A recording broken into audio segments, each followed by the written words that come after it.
कांग्रेस तो जो है ना हमेशा ही जो है मलिन बस्ती के साथ रही है और आज तक जो है जब से कांग्रेस वो हुई है बस मलिन बस्ती ही बसाई है इन्होंने।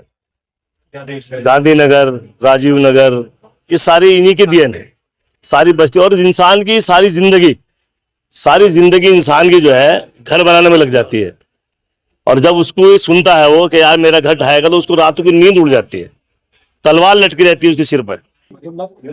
तो इसलिए जो है ना इसके लिए एक होना होगा, लड़ाई लड़नी होगी और हक जो है ना वो मांगने से नहीं मिलता, छीनना होगा इनसे। ये बड़े लोग हैं और इनकी जो है ना सोच भी वही है कि गरीबों को हटाओ और जो है गरीबी जो है वो करो। गरीबी लोग सरकार द्वारा जो है कुछ मलिन बस्तियों पर बुलडोजर चलाया गया, अब अध्यादेश लाया जा रहा है, आखिर मंशा क्या है? मंशा क्या है? ये लॉलीपॉप दे देते हैं मलिन बस्ती वालों को, लॉलीपॉप दे देते हैं। अब जैसे आ गया 3 साल के लिए आ गया, फिर वो 3 साल पूरा कर देंगे। इलेक्शन आ रहे हैं उनके, वो इलेक्शन जीत लेंगे इस उसमें। ये है उनका। इस बार जनता जो है जवाब देने के मूड में है या फिर से जो है? नहीं, जनता जवाब देगी।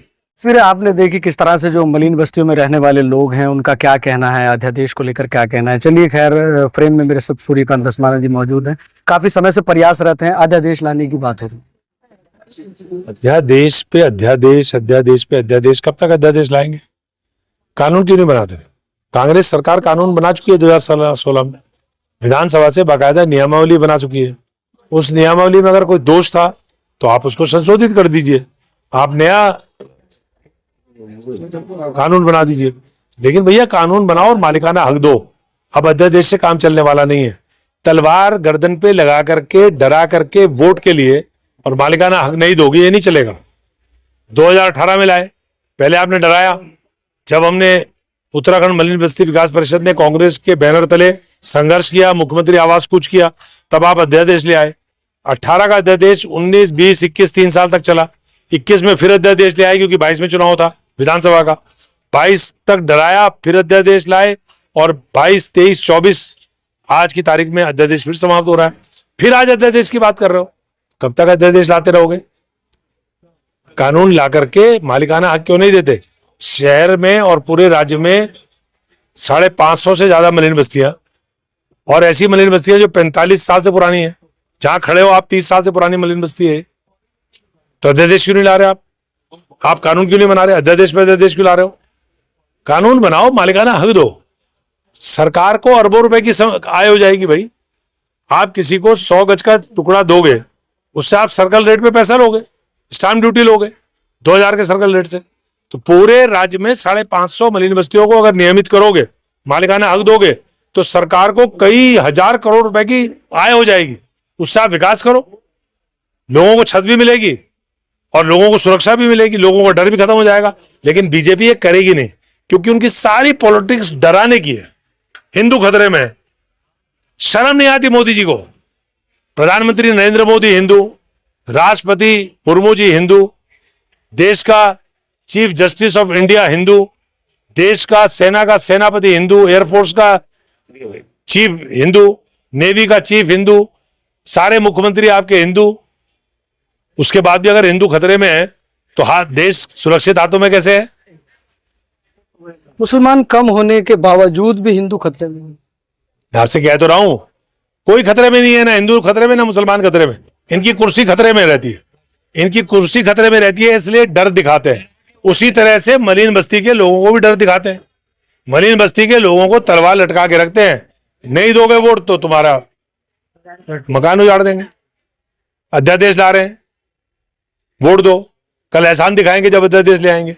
देखो हम लाए थे, हमने बचाया। विनोद चमोली ने कहा तो कि हम ही कर सकते हैं।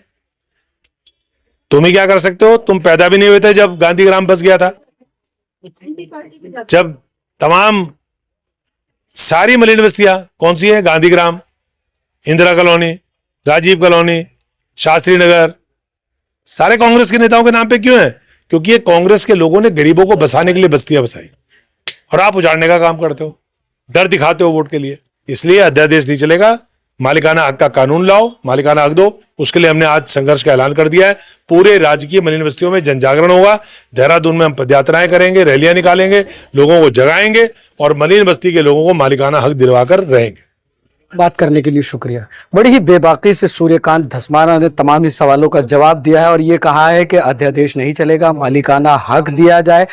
आप इस वीडियो को कमेंट भी कीजिएगा और इस वीडियो को शेयर भी कीजिएगा और अपनी प्रतिक्रिया जरूर दर्ज कराइएगा कि आप इस मामले पर क्या कहेंगे, क्योंकि जब जब चुनाव आता है तब तब मलिन बस्तियों को लेकर बात होती है। मलिन बस्ती सिर्फ इस वक्त जो है सरकारों का वोट बैंक है। नियमितीकरण की बात होती है, मालिकाना हक दिलाने की बात होती है, अध्यादेश की बात होती है, लेकिन कब होती है? जब चुनाव आता है। जब चुनाव चला जाता है तो सब भूल जाते हैं। फिर से इन लोगों के सरों पर एक तलवार लटकी रहती है। कभी भी इनके घरों पर नोटिस चस्पा कर दिया जाता है और कभी भी इनके घर के बाहर बुलडोजर आकर खड़ा हो जाता है और बुलडोजर द्वारा इनके घरों को निस्तो नाबूद कर दिया जाता है। लेकिन जब चुनाव आता है तब बातें होती हैं, जब चुनाव चला जाता है उसके बाद बुलडोजर का प्रकरण शुरू हो जाता है। हालांकि पूर्व में आपने देखा किस तरह से जो है काट बंगला की जो मलिन बस्ती है उन पर भी बुलडोजर चलाया गया। 28 परिवारों को बुलडोजर द्वारा जो है उनके घरों को ध्वस्त कर दिया गया, उनके बच्चों को उजाड़ दिया गया। वो स्कूल भी पढ़ते थे। काफी समय से ये मलिन बस्तियां बसी हुई हैं, लेकिन आज अध्यादेश को लेकर बात हो रही है, मालिकाना हक दिलाने की बात हो रही है। अब समझने वाली बात यह होगी कि हमेशा इसी तरह से इन लोगों पर राजनीति होती रहेगी या फिर इन लोगों को मालिकाना हक दिलाया जाएगा या नहीं दिलाया जाएगा। मजबूत बनाने के लिए हमारी आर्थिक सहायता कीजिए। ये एक आजाद मीडिया हाउस और कमजोरों की आवाज है। आप हमें देखें, सुने, पढ़ें और हर महीने ज्यादा नहीं सिर्फ 100 रुपए से मदद करें। डिटेल्स डिस्क्रिप्शन में मौजूद हैं।